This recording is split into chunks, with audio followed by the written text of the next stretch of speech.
بسم الله إن الحمد لله نحمده ونستعينه ونستغفره ونعوذ بالله من شرور أنفسنا ومن سيئات أعمالنا من يهدي الله فلا مضل له ومن يضلل فلا هادي له وأشهد أن لا إله إلا الله وحده لا شريك له وأشهد أن محمدا عبده ورسوله أما بعد فإن خير الكلام كلام الله وخير الهدي هدي محمد صلى الله عليه وسلم وشر الأمور محدثاتها وكل محدثة بدعة وكل بدعة ضلالة وكل ضلالة في النار আসসালামু আলাইকুম ওয়া রাহমাতুল্লাহি ওয়া বারাকাতুহু।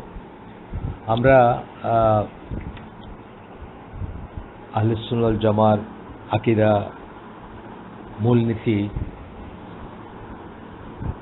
এই ব্রডার হেডিং এর আন্ডারে আমরা তাকফির বা কাউকে কাফের প্রতীয়মান করা, ডাকা বা রুলিং, তাকে কাফের বলে ব্র্যান্ড করা ইত্যাদির ব্যাপারে আহলে সুন্নাহ ওয়াল জামার অ্যাটিটিউড কি সেটা পড়তে শুরু করছিলাম। আমরা যেখানে গতদিন শেষ করছিলাম তারপর থেকে পড়তেছি। একটা জিনিস এখানে বলতেছেন, যে রাইটারের বই পড়তেছি আমরা, উনি বলতেছেন যে কোনো একটা ব্যাপার, ধরেন আমি একটা উদাহরণ দিচ্ছি, কমন একটা উদাহরণ, আল্লাহর আইন ছাড়া অন্য কোনো আইন দিয়ে বিচার আচার শাসন করাকে কুফর বলা হয়। এই যে কথাটা, এটা তো জেনারেল রুলিং, যে কেউ যদি মুসলিম অথবা কোনো শাসক সে আল্লাহর আইনটাকে একপাশে রেখে, আল্লাহর বিধানকে একপাশে রেখে, শরিয়াকে একপাশে রেখে অন্য কিছু দিয়ে যদি শাসন করাকে শ্রেয় মনে করে বা শাসন করে, শ্রেয় মনে করাটা পরে আসতেছি, শাসন করে, জেনারেল রুলিং হচ্ছে যে ব্যাপারটা কুফর।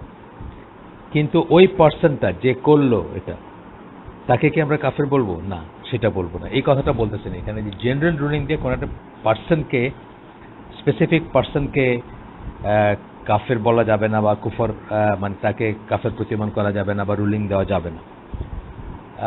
আর বলতেছেন যে তাকে ডেকে বোঝাইতে হবে জেনারেল। এরকম আর একটা জিনিস, যেমন ধরেন যে কোনো দেশের, মুসলিম দেশের সংবিধান যখন রচনা করা হয়, সেই সংবিধান যদি আল্লাহর আইন এর পরিপন্থী হয় অথবা আল্লাহর আইন বিরুদ্ধ হয়, সেই সংবিধানটা যে রচনা করার কাজটা, এই কাজটা কুফর, এটা এখানে সন্দেহের কোনো অবকাশ নাই। কিন্তু যে করলো সে কি কাফের? না। সেখানে আমরা এই কথাটা এখানে বলতেছেন যে আহলে সুন্নাহ ওয়াল জামা differentiate between a general ruling that describes the followers of bid'ah as committing sin or kufr and judging a specific person. General রুলটা হচ্ছে যে আল্লাহর আইন দিয়ে বিচার না করে যদি কেউ অন্য আইন দিয়ে বিচার করে এবং আল্লাহর আইনে, মানে আল্লাহর আইনকে একপাশে রেখে, শরিয়াকে একপাশে রেখে শরিয়া পরিপন্থী কোনো আইন দিয়ে বিচার করে, অথবা নতুন করে কোনো আইন রচনা করে যেটা শরিয়া পরিপন্থী, তাহলে এই কাজটা কুফর। কিন্তু এই পার্সনটা কাফের এটা বলবে না আহলে সুন্নাহ ওয়াল জামা, ডিফারেন্সিয়েট করবে দুটার ভিতরে। কেন করবে? যে সে যদি নিজেকে মুসলিম বলে এবং সে যদি সবাই যদি তাকে মুসলিম জেনে থাকে, তাহলে তাকে ওইটা করার আগে জাজমেন্ট, এরকম কোনো জাজমেন্ট তার উপরে এস্টাবলিশ করার আগে বা এরকম কোনো জাজমেন্ট দেওয়ার আগে তাকে বলবে, এখানে বলবে যে এখানে বলতেছেন যে they do not pass such a judgment against him until the truth has been explained to him by establishing proof and removing doubts. তার কোনো সন্দেহ, তার অজ্ঞানতা, এগুলো দূর করা হবে। কারা করবেন? স্কলাররা করবেন, বা রাষ্ট্রযন্ত্র করবে, বা কাজী করবে, বা কোনো জ্ঞানী মানুষ যারা এসবের করার যোগ্যতা রাখেন, মুজতাহিদ আলেম, তারা তাকে বোঝাবেন যে এই জিনিসটা এরকম না, এটা এরকম হইলে এরকম একজন মুসলিম আর মুসলিম থাকবে না। এন্ড তারপরে আসবে তাকে কাফের বা তাকে কাফের ব্র্যান্ড করা হবে কিনা বা রুলিং দেওয়া হবে কিনা, সেটা তারপরে আসবে। আমরা আগের দিন বোধহয় বললাম যে সালমান রুশদির কথা বললাম। সালমান রুশদি যখন স্যাটানিক ভার্সেস যা লিখছেন, একটা বই লিখছিলেন, সেটার এই যে রাসূল সাল্লাল্লাহু আলাইহি ওয়াসাল্লামকে ডিফেম করাটা বা যা তিনি করছেন ওই বইতে, এটা অফকোর্স কুফর এবং রিদ্দা, বা এটা করলে কেউ ইসলাম থেকে বের হয়ে যায়, সত্যি কথা। কিন্তু স্পেসিফিক্যালি ওনার উপর এটা এই রুলিংটা দেওয়ার আগে যে উনি কাফের হয়ে গেছেন বা উনি ইসলাম থেকে বের হয়ে গেছেন বা মুরতাদ হয়ে গেছেন, এর আগে উচিত ছিল বা উচিত হচ্ছে তাকে তাকে বোঝানো, তাকে তওবা করতে বলা, তাকে সেই জ্ঞান দেওয়া যে এটা কেন কুফর এবং এটা কেন ঈমান বিনষ্টকারী বা ইসলাম বিনষ্টকারী বিষয়, এটা বলা। আচ্ছা, এরপরে বলতেছেন যে এটা হচ্ছে ফাইনাল ম্যাটার্সের ব্যাপার। ফাইনাল ম্যাটার্স মানে এগুলো অনেক অনেক মানুষ জানে না। ইভেন আমাদের দেশে এই যে ইসলামিক দলগুলো করে, যারা ইসলামিক দল, অনেক ইসলামিক দল আছে না, 80টা 90টা ইসলামিক দল আছে, তারাও কিন্তু অনেক সময় জানেন না বা তাদেরও এই জ্ঞানটা নাই যে এই পলিটিক্স করতে গিয়ে কোন কাজটা করতেছেন যেটা কুফর হয়ে যাচ্ছে, এটা অনেকেরই জ্ঞান নাই। এবং সেই জন্য তাদেরকে কিন্তু আমরা চট করে কাফের জ্ঞান করব না বা কাফের বলে ফেলবো না। সেই জন্য তাদেরকে ডেকে বোঝাইতে হবে, তাদেরকে আপনার তাদের উপর প্রমাণ করতে হবে। এবং তাকফির করার আগে, তাকফির করার যে শর্তগুলো আছে বা তাকফির কাউকে অমুসলিম প্রতীয়মান করার আগে বা অমুসলিম বলার আগে কতগুলো শর্ত আছে, সেই শর্তগুলা বা কতগুলো ইম্পিডিমেন্টস আছে, মানে বাধা আছে, সেই বাধাগুলো দূর করতে হবে। এই যে বললাম, যেমন অজ্ঞতার অজুহাত বা সে এটা মিন করে নাই বা মিন করে বলে নাই বা এরকম অনেক কিছু আছে। আপনাদের আগের দিন আমরা বোধহয় বললাম যে সাহাবীরা একসময় ওই যে জাতানওয়াত, মানে ওই আপনার একটা গাছের কথা বলছিলাম আমরা, যে গাছটাতে মুশরিকরা অস্ত্র ঝুলায় রাখলে যুদ্ধে তাদের সৌভাগ্য আসে, এরকম ভাবতেন যখন তারা মুশরিক ছিলেন। তো সাহাবীরা ইসলাম গ্রহণ করার পরেও রাসূল সাল্লাল্লাহু আলাইহি ওয়াসাল্লামকে বলছিলেন যে আমাদের জন্য একটা গাছ ঠিক করে দেন। এই জিনিসটা হচ্ছে শিরক বা এই জিনিসটা হচ্ছে কুফর। যদি কেউ মনে করে যে একটা গাছের ক্ষমতা আছে তাদেরকে সৌভাগ্য দেওয়ার বা ওইখানে ঝুলায় রাখলে তাদের সৌভাগ্য আসবে বা কোনো একটা আসবে, কিন্তু তারা অজ্ঞতাবশত কথাটা বলছেন, তারা এটা মিন করে বলেন নাই, অথবা তারা আল্লাহর পাশাপাশি আর কাউকে শিরক মানে শরীক করার চিন্তা করে বলেন নাই, বা তারা এটা ভেবে দেখেন নাই যে এখানে ভিতরে ইটা কোথায় আছে, মানে নিষিদ্ধতা কোথায়, সেটা হয়তো তাদের তখন ভাবেন নাই বা তাদের বুদ্ধিতে আসে নাই বা তাদের যুক্তিতে আসে নাই।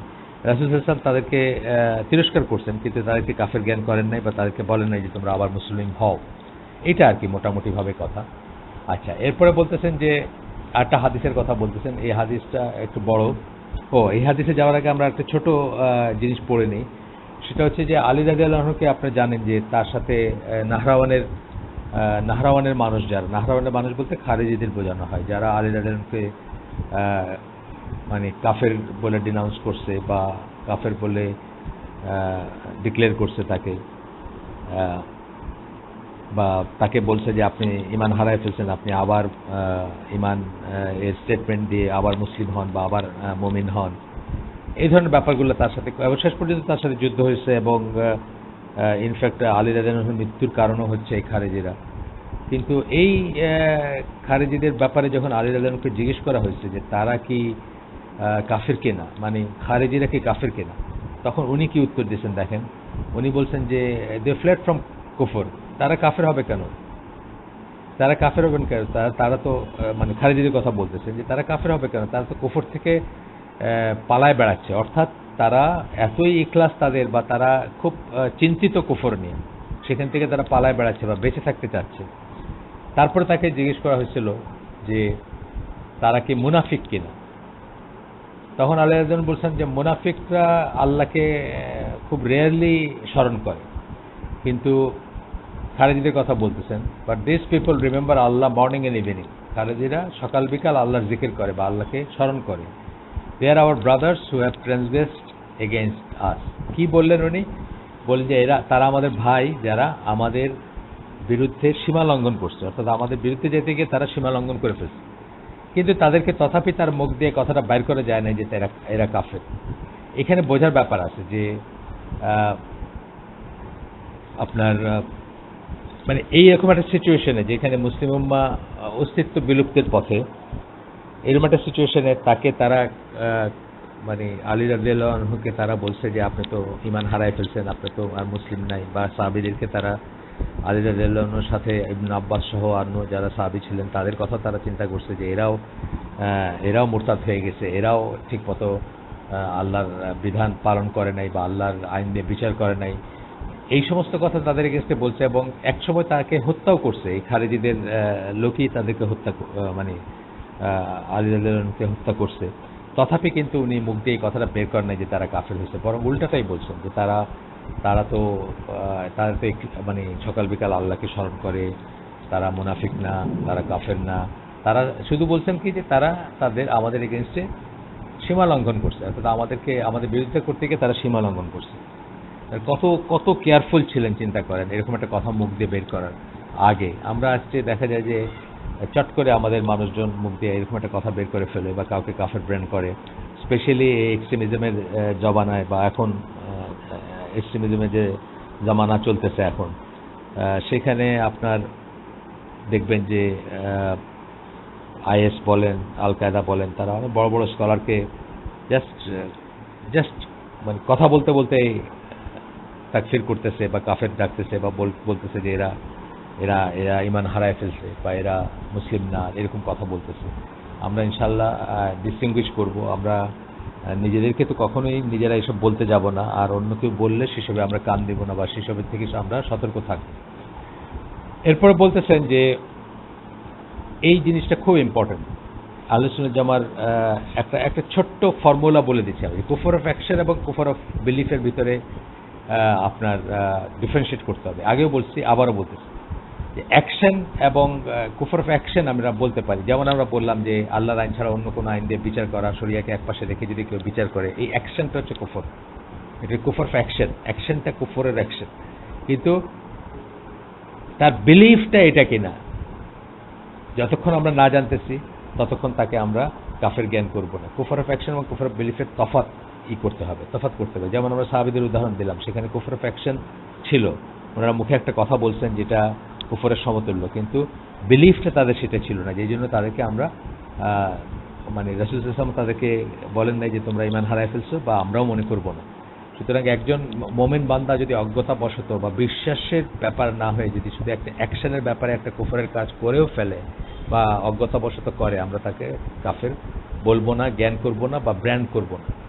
আচ্ছা, এখানে ইবনে তাইমিয়ার একটা কোটেশন দিচ্ছেন, বলতেছেন the one who has misinterpreted a text of Sharia or is ignorant or may have an excuse for his action does not come under the same ruling as the one who is rejecting the truth or is an evildoer. এই কথা বলতেছেন। এই কথা বলে এই কথা মানে ওনার ইসের থেকে আসতেছে, ওই একটা আয়াত কোট করতেছেন সূরা তালাক 65 নম্বর আয়াতের 65 নম্বর সূরার 3 নম্বর আয়াত কোট করতেছেন এখানে। তো ইবনে তাইমিয়ার একটা কোটেশন আমরা পড়লাম যে একটা টেক্সট, একটা কোরআনের আয়াতকে সে ভুল বুঝছে বা শরীয়তের একটা টেক্সটকে সে ভুল বুঝছে বা সেটা মিসইন্টারপ্রেট করছে, তার সে জ্ঞান ছিল না, সে ইগনোরেন্ট, অথবা তার কোনো একটা এক্সকিউজ আছে, সে ওই ইসের উপর আসবে না, মানে ওই রুলিংয়ের পড়বে না যে জেনে শুনে সত্যকে প্রত্যাখ্যান করতেছে বা জেনে শুনে সে বুঝতেছে কি বলা হচ্ছে তারপরে সে সত্যকে প্রত্যাখ্যান করতেছে, অথবা সে তার বিপরীতে কাজ করতেছে, তার রুলিং আর এর রুলিং এক হবে না। যাই হোক, আমরা আরও পড়বো এটা নিয়ে। এটা আসলে খুব ইম্পর্টেন্ট একটা ব্যাপার, এই জন্য অনেক বারবার আসবে বা অনেকখানি আসবে এটা কথাটা, এবং এটার জন্য অনেক ফিতনা দেখা দেয় আমাদের সমাজে বা মুসলিম ওয়ার্ল্ডে। আচ্ছা, এরপরে বলতেছেন বলতেছেন আরেকটা কোটেশন ইবনে তাইমিয়ার কাছ থেকে, উনি বলতেছেন if this is understood then it is not permissible to denounce specific people among these ignorant ones and their ilk and to rule that they are with the kafirs until proof has been established against them whereby it is explained clearly to them that they are going against the messenger, even though there is no doubt that what they say constitutes kufr. মানে এরপরে বলতেছেন যে এরকম ignorant যারা বা এরকম যারা জানে না, যাদের জ্ঞান নাই, শরিয়ার জ্ঞান নাই, কোরআনের জ্ঞান নাই, হাদিসের জ্ঞান নাই, তো তারা একটা কাজ যেটা করতেছে সেই কাজটা কুফর হইলেও তাদেরকে আমরা করব না যতক্ষণ পর্যন্ত until proof has been establish, মানে হুজ্জত কায়েম করা হয়েছে, তাদেরকে ডেকে বসায় বোঝানো হয়েছে এবং তারপরে তারা সেম জিনিসটা করতেছেন বা একই কথা বলতেছেন, ততক্ষণ পর্যন্ত। আচ্ছা, দিস অ্যাপ্লাইজ, ইবনে তাইমিয়া বলতেছেন, this applies to every case of denouncing individuals as kafirs. কোনো ইন্ডিভিজুয়ালকে কাফের বলার আগে, অমুসলিম বলার আগে, মুরতাদ বলার আগে, বা উনি ইসলাম থেকে বের হয়ে গেছেন বলার আগে, অবিশ্বাসী বলার আগে এই জিনিসগুলোকে এস্টাবলিশ করতে হবে বা খেয়াল করতে হবে, বা এই দায় দায়িত্বগুলা পালন করতে হবে। অর্থাৎ তাকে ডেকে বোঝাইতে হবে, তাকে জ্ঞান দিতে হবে, তাকে শরিয়ার বিধান সম্বন্ধে ক্লিয়ার করতে হবে, এবং তারপরে যদি ইনসিস্ট করে বা তারপরেও যদি সে বিদ্রোহী থাকে বা বিরোধিতা করে, তখন যারা এই দায়িত্বপ্রাপ্ত অর্থাৎ মুজতাহিদ, আলেম, কাজী বা রাষ্ট্রযন্ত্র, তারা তখন হয়তো তাকে কাফের বলে ব্র্যান্ড করবেন বা কাফের বলে ডিক্লেয়ার করবেন। এরকম করেন না যে তা না, যেমন ধরেন আপনার আমিনা ওয়াদুদ বলে একজন মহিলা, আগেও বলছি বোধহয় আপনাদেরকে, উনি সমস্ত বিশ্বের সমস্ত মেইনস্ট্রিম আলেমদের এগেনস্টে গিয়ে নিউ ইয়র্কের রাস্তায় জুমার নামাজ পড়াইছেন ইমামতি করে। তাকে মেইনস্ট্রিম আলেমরা ইসলাম থেকে বের হয়ে গেছেন বলে ফতোয়া দিচ্ছেন বা অমুসলিম বলে জ্ঞান করছেন। অথবা কাদিয়ানীদের কথা, কাদিয়ানীদেরকে সমস্ত সমস্ত আলোচনার জামা সব আলেমরা তো কাদিয়ানীদেরকে অমুসলিম মনে করেন, কারণ তাদের অজ্ঞতার ব্যাপার না, তারা জেনে বুঝেই করতেছেন যা করতেছেন সেটা। আসেন আমরা একটু আগাই। এখানে একটা হাদিস, যেটা কথা বলতে গিয়ে আমি তখন করলাম, আপনার এটা আবি দাউদ, সহি সুনান আবি দাউদের হাদিস, আলবানির মতো সহি। এটা বড় আপনার বড় হাদিস। আমরা অল্প মানে জিসটা পড়বো আপনাদের কাছে বা জিসটা বলবো আপনাদের। তো এই হাদিসটা হচ্ছে যে দুজন মানুষ, তারা চিলড্রেন অফ ইসরায়েল, বনি ইসরায়েলের দুজন মানুষ, একজন ভালো কাজ করতেন, একজন আল্লাহ ভালো কাজ করতেন এবং আল্লাহর ইবাদত করতেন, আরেকজন পাপ করতেন, পাপী ছিলেন না। যিনি ইবাদত করতেন, যিনি ভালো ছিলেন, তিনি অন্যজনকে প্রায় সতর্ক করতেন এবং তাকে বলতেন যে তুমি ভালো পথে ফিরে আসো। যাই হোক, এরকমই একটা সময় একদিন বলছেন, মানে যিনি পাপী বা পাপ করতেন, উনি বলছেন যে অন্যজনকে বলছেন যে leave me alone with my lord, have you been sent to watch over me. তুমি আমাকে আমার এত খোঁচাখুচি করো না বা এত কথা বললো না, তোমাকে কি আমার উপরে পাহারা দিয়ে করে পাঠানো হয়েছে? খুব সিম্পল কথা, এগুলো তো আমাদের সমাজেও অনেকে বলে থাকেন। যখন আপনি কাউকে ইনসিস্টিংলি বলতেছেন, বারবার একই কথা বলতেছেন যে তুমি তো ধ্বংস হয়ে গেলা, তুমি তো বাবা, মানে তুমি তো জাহান্নামে যাবা, বা তুমি তো এটা বা একটা, এগুলো আমরা বলবো না। তারপরে আমি বলতেছি যে অনেক সময় দেখা যায় যে যারা জ্ঞানী, যারা মুরব্বী বা যারা আমাদের ভালো চান, তারা হয়তো আমাদেরকে রিপ্রিমেন্ট করতে গিয়ে এরকম কথা বলেন বা এরকম বারবার মনে করায় দেন। তো বিরক্ত হয়ে একদিন যিনি পাপী, উনি বলছেন যে তোমাকে কি আমার উপরে আমাকে একা থাকতে দাও বা আমাকে আমার মতো থাকতে দাও, তোমাকে কি আমার উপরে বানানো হয়েছে, দারোগা বানায় পাঠানো হয়েছে বা ওয়াচ মানে পাহারাদার বানায় পাঠানো হয়েছে? তখন অন্যজন বিরক্ত হয়ে গেছেন। উনি বলছেন যে আমি আল্লাহর কসম করে বলতেছি, আল্লাহ উইল নট ফরগিভ ইউ, আল্লাহ তোমাকে মাফ করবেন না এবং তোমাকে জান্নাতে প্রবেশ করাবেন না, অর্থাৎ তোমার জন্য জান্নাত নাই, তোমাকে জান্নাতে প্রবেশ করাবেন। এই হচ্ছে জিস্ট আর কি কথাটা। তো এরপরে তারা মৃত্যুবরণ করার পরে আল্লাহ তাদেরকে আল্লাহর সামনে হাজির করা হয়েছে এবং আল্লাহ জিজ্ঞেস করছেন যে যিনি সৎ আমলের ছিলেন, নেক আমলের ছিলেন, বা যিনি ধর্মকর্ম করতেন, তাকে আল্লাহ জিজ্ঞেস করছেন যে did you have knowledge about me or did you have power over that which I had in my mind? তোমার কি আমার ব্যাপারে জ্ঞান ছিল, মানে আমি কি ভাবতেছি সেটা তুমি জানতা, নাকি আমার হাতে যা আছে, আমার কাছে যা আছে, বা আমার যে ক্ষমতা, তার উপরে তোমার কোনো ক্ষমতা ছিল? তখন সে বলছে, এই কথা বলার পরে আল্লাহ বলছেন যে he said to the man who had sinned, আল্লাহ তখন যে মানুষটা পাপ করছে তাকে বলছেন, go and enter paradise by my mercy, আমার করুণায়, আমার দয়ায় তুমি জান্নাতে যাও। এবং যিনি ওই কথা বলছিলেন যে তোমাকে আমি আল্লাহর নামে শপথ করে বলতেছি, তোমাকে আল্লাহ জান্নাতে প্রবেশ করাবেন না বা তোমাকে মাফ করবেন না, তাকে বললেন আল্লাহ যে তাকে বললেন যে টেক হিম টু হেল, মানে তাকে জাহান্নামে নিয়ে যাওয়ার কথা বললেন। তো এইখানে একটা বোঝার ব্যাপার আছে যে আমরা কখনোই কোনো মুসলিমকে জান্নাতি বা জাহান্নামী বলে সার্টিফিকেট দিব না, অথবা মানে একেবারে শিওর না হওয়া পর্যন্ত বা একেবারে ভ্যালিড রুলিং মানে প্রসিডিউর ফলো করে ভ্যালিড রুলিং যদি না দেওয়া হয় তার ব্যাপারে তাকে কাফের বলবো না বা কাফের ডিক্লেয়ার করবো না বা জাহান্নামী জ্ঞান করবো না বা জাহান্নামী ডিক্লেয়ার করবো না, ইত্যাদি ইত্যাদি।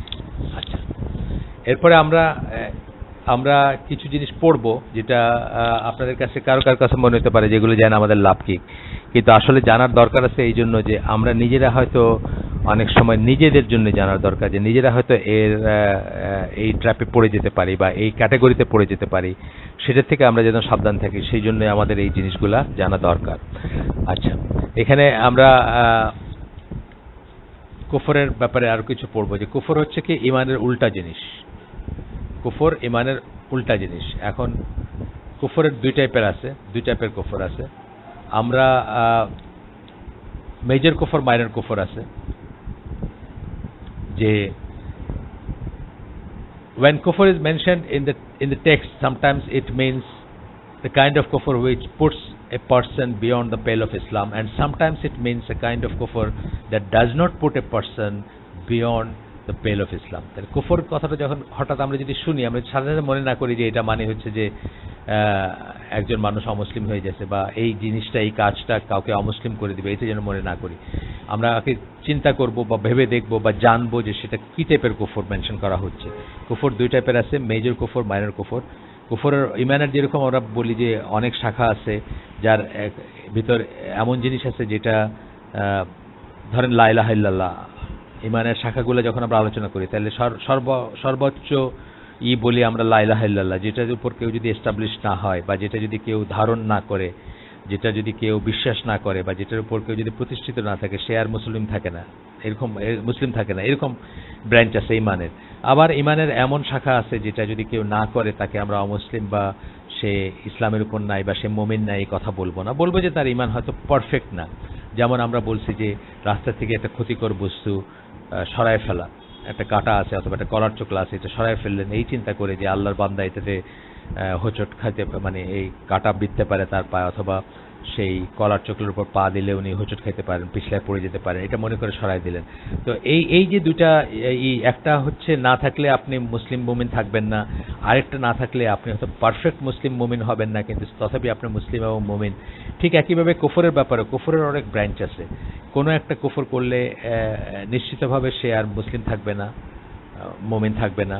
আবার অন্য কুফর আছে যেটা মাইনর কুফর, যেটা অবশ্যই কবিরা গুনার চেয়ে বড়, কিন্তু এটা করলে কেউ সাথে সাথে অমুসলিম হয়ে যাবে না বা সাথে সাথে ইসলাম থেকে বের হয়ে যাবে না বা তাকে কাফের জ্ঞান করা হবে না বা রুলিং দেওয়া হবে না। তো এই জিনিসগুলা আমাদের জানা ইম্পর্টেন্ট। কুফরের ব্যাপারে যেমন আমরা উদাহরণ দিচ্ছি যে কেউ যদি আল্লাহকে গালি দেয় বা রাসূল সাল্লাল্লাহু আলাইহি ওয়াসাল্লামকে মিথ্যাবাদী বলে বা অবিশ্বাস করে, এটা যেমন আর কোনো সন্দেহের অবকাশ থাকবে না যে সে ইসলাম থেকে বের হয়ে গেছে বা তার ঈমান নষ্ট হয়ে গেছে।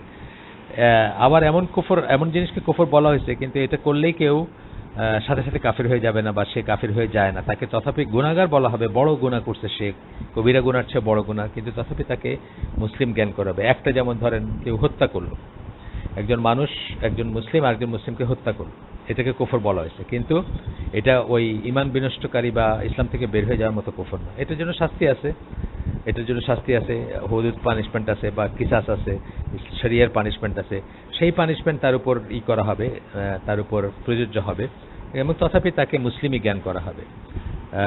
গুনাহগার হয়তো বলা হবে, কিন্তু তবুও মুসলিম জ্ঞান করা হবে। তাহলে এটা ছোট কুফর। এই ধরনের আরো ছোট কুফর আছে, কারণ লিনিয়েজ নিয়ে তাকে গালি দেওয়া, বংশ পরিচয় নিয়ে গালি দেওয়া, ছোট লোকের বাচ্চা বলা বা এই ধরনের জিনিস, এগুলো মাইনর কুফর। আর মেজর কুফর তো আমি বললাম যে ঈমান বিনষ্টকারী বিষয় যেগুলোকে আমরা বলছি, আমরা পড়ছি আগে বা আমরা জানি, সেগুলো হচ্ছে মেজর কুফর। তো এখন so kufr has various bases and branches, some of which imply kufr and some of which are characteristics of the kuffar. কুফর কুফরেরও অনেক ব্রাঞ্চ আছে, অনেক শাখা আছে। কোনোটা একেবারে সরাসরি মানে কুফরি মিন করা হয়, অর্থাৎ ইসলাম থেকে বের হয়ে যাওয়া মনে করা হয়। আর কোনোটাকে মনে করা হয় যে এইগুলা কুফফার বা কাফের যারা, তাদের বৈশিষ্ট্য, কিন্তু এটা এটা তাদের বৈশিষ্ট্য হইলেও এটা সাথে সাথে সে কাফির হয়ে যাবে না, এরকম ব্যাপার আর কি। তো আমরা আজকে নতুন করে ওটা শুরু করার আগে আমরা আগামী দিন পড়বো ইনশাল্লাহ, যে 5টা ক্যাটাগরিতে বিভক্ত করা হয় কুফরকে, 5টা ক্যাটাগরিকে বিভক্ত করা হয়। সেই 5টা ক্যাটাগরিতে আমরা সেই 5টা ক্যাটাগরি পড়ার আগে আমরা আরও একটা কথা পড়বো এখানে, বা বুঝবো, জানবো, সেটা আগামী দিন পড়বো ইনশাল্লাহ 5টা ক্যাটাগরি। আজকে শুধু একটা কথা জানবো, যে মেজর কুফর which puts a person beyond the পেল অফ ইসলাম। মেজর কুফর বললাম আমরা যেটা আপনাকে ইসলাম থেকে বের করে নিয়ে যাবে, হুইচ ইজ কল্ড কুফর অফ বিলিফ আর কুফর ইতিকাদি। মানে দেখবো যে আমরা এই কুফরের সাথে বিশ্বাসের ব্যাপার আছে, এই কুফরের সাথে বিশ্বাসের এলিমেন্ট আছে, শুধুমাত্র কাজ না, এটা বিশ্বাসের ব্যাপার আছে। This is what goes against faith and nullifies Islam. এবং এটা কি যায়, ইমানের বিরুদ্ধে যায় এবং ইমানকে নষ্ট করে দেয় বা ইসলামকে নষ্ট করে দেয়। আমরা যে ইমান বিনষ্টকারী বিষয়গুলো পড়ছি, সেগুলোর ভিতরে এগুলো পড়ছি। Which dooms a person to abide in hell for ever. যেই জন্য এটা হইলে কি, কাফের হইলে কি হবে, সে চিরকাল জাহান্নামে থাকবে, আনলেস সে তওবা করে আবার মুসলিম হয়ে বা তওবা করে মাফ চেয়ে আল্লাহর কাছে মারা যায়। শিরক বা কুফরের উপর যদি কেউ মারা যায়, সে চির জাহান্নামে। It may take the form of beliefs, words or deeds. মানে এটা ফর্মটা হইতে পারে বিলিফ, ওয়ার্ডস অর ডিডস। সে কথা বলতে পারে, কিন্তু ওই যে বললাম, কথাটা বলতেছে সে, কিন্তু কথার পেছনে বিশ্বাসও থাকতে হবে। শুধুমাত্র মুখে দিয়ে একটা কথা বললো, সেটাতেই সে কাফির হয়ে যাবে না। এই জন্য প্রথমেই শুরু করছেন কি, কুফর অফ বিলিফ বলে শুরু করছেন। মেজর কুফর বলে বলছেন আল কুফর আল ইতিকাদি, অর্থাৎ আকিদার কুফর বা বিশ্বাসের কুফর। তো ফর্মটা বিশ্বাস হইতে পারে, আচ্ছা মেনে মনে বিশ্বাস করলো কিন্তু কাউরে কিছু বললো না, এটা হইতে পারে, কিন্তু এটা বিশ্বাস। আচ্ছা, একটা কথা বললো, কিন্তু ওই যে বললাম সাহাবীরা যেভাবে বলছিলেন, সাহাবীরা কথাটা বলছিলেন, কিন্তু তারা এটা বিশ্বাস থেকে বলেননি, কোনো বিশ্বাস করেন নাই যে এই গাছটা আল্লাহর সাথে শরীক করা যায়, বা আল্লাহর যে কাজ, সেই কাজে এই গাছটার একটা অংশ আছে। অথবা তারা শিরক করতে গিয়ে বলেন নাই, বা শিরক তাদের অন্তরে ছিল না, কিন্তু তাদের মুখ দিয়ে একটা কথা বাড়িয়েছে যেটা কুফরের শামিল। অথবা একটা কাজও হইতে পারে, যে কাজটার পেছনেও একটা বিশ্বাস থাকতে হবে। মানে মেইনলি হচ্ছে যে বিশ্বাস ওরিয়েন্টেড হইতে হবে। মেজর কুফর যেটা আমরা বলি, সেটার সাথে বিশ্বাসের একটা সম্পর্ক থাকতে হবে। বিশ্বাস ছাড়া শুধুমাত্র একটা কাজের জন্য হবে না। এই জন্য তারা বলতেছেন যে it may take the form of beliefs, words or deeds. Beliefs হইলে তো আর হইলই, বিশ্বাস আছে। ওয়ার্ড হইলে সেটার পেছনে বিশ্বাস থাকতে হবে যে কি বলতেছেন তারা সেটা, কিন্তু ফর্মটা হইতে পারে ওয়ার্ড। আবার ডিড হইতে পারে, সেই ডিডের পেছনে বিশ্বাস থাকবে, কিন্তু মানে অ্যাপারেন্ট হবে যেটা, সেটা হচ্ছে যে একটা কাজ। যেমন ধরেন, যিনি মনে করেন যে আল্লাহর আইন এখন অচল, সুতরাং নতুন করে আইন প্রণয়ন করতে হবে দুনিয়াকে শাসন করার জন্য, পৃথিবীকে শাসন করার জন্য, মানুষকে শাসন করার জন্য, যিনি বিশ্বাস করেন, কোট আনকোট বিশ্বাস করেন, কথাটা খুব ইম্পর্টেন্ট, তিনি আর মুসলিম থাকবেন না। কিন্তু যার সেটা সে সম্বন্ধে জ্ঞান নাই, আল্লাহর আইন কি জিনিস জ্ঞান নাই, আল্লাহর আইনটা কত ইম্পর্টেন্ট জ্ঞান নাই, আল্লাহর আইন ছাড়া বিচার করা যে কুফর সেই জ্ঞান নাই, তিনি মনে করতেছেন যে আচ্ছা শাসন করার জন্য মানে তিনি নিজে ডিভাইস করতে পারেন, এবং সেটা করতে গিয়ে তার এই জ্ঞানও নাই যে তিনি আল্লাহর আইনের বিরোধিতা করতেছেন। তার কাজটা কুফরের হইলেও তাকে আমরা কাফের বলবো না, কিন্তু কাজটা মেজর কুফর হবে সেটা। এইভাবে আর কি। যাই হোক, আমরা আগামী দিন ইনশাল্লাহ এই 5টা ক্যাটাগরির মেজর কুফর পড়ব। 5 ক্যাটাগরির বড় কুফর যদি আমরা বলি, যেগুলা মানুষকে ইসলাম থেকে বের করে নিয়ে যাবে। আমরা আগে কিন্তু ইমান বিনষ্টকারী বিষয় পড়ছিলাম একটা দৃষ্টিকোণ থেকে পড়ছিলাম, যে এই কাজ করলে ইমান বা এই জিনিস করলে ইমান নষ্ট হয়ে যাবে বা ইসলাম নষ্ট হয়ে যাবে। আর এখন আরেকভাবে পড়তেছি আমরা, যে কুফর যেটাকে বলি, যা করলে কেউ কাফের হয়ে যাবে, সেটার 5টা ক্যাটাগরি পড়বো আমরা। মেজর কুফর যেটাকে আমরা বললাম, ইনশাআল্লাহ আগামী দিন পড়বো। আজকের জন্য আমরা শেষ করে দিচ্ছি। সুবহানাকাল্লাহুম্মা বিহামদিকা আশহাদু আল্লা ইলাহা ইল্লা আনতা আস্তাগফিরুকা ওয়া আতুবু ইলাইক। আমরা যা শুনলাম তার ভিতরে ভালো কিছু শুনে থাকলে সমস্ত প্রশংসা আল্লাহর, এবং খারাপ কিছু শুনে থাকলে সমস্ত ব্যর্থতা আমার, এবং সেটা শয়তানের তরফ থেকে। আল্লাহ আমাদেরকে তৌফিক দেন যা ভালো শুনলাম বা যা সত্য শুনলাম, যা ঠিক শুনলাম সেটার উপরে সেটা জীবনে এস্টাবলিশ করার এবং সেটার উপর জীবন ধারণ করার। আসসালামু আলাইকুম ওয়া রাহমাতুল্লাহি ওয়া বারাকাতুহু।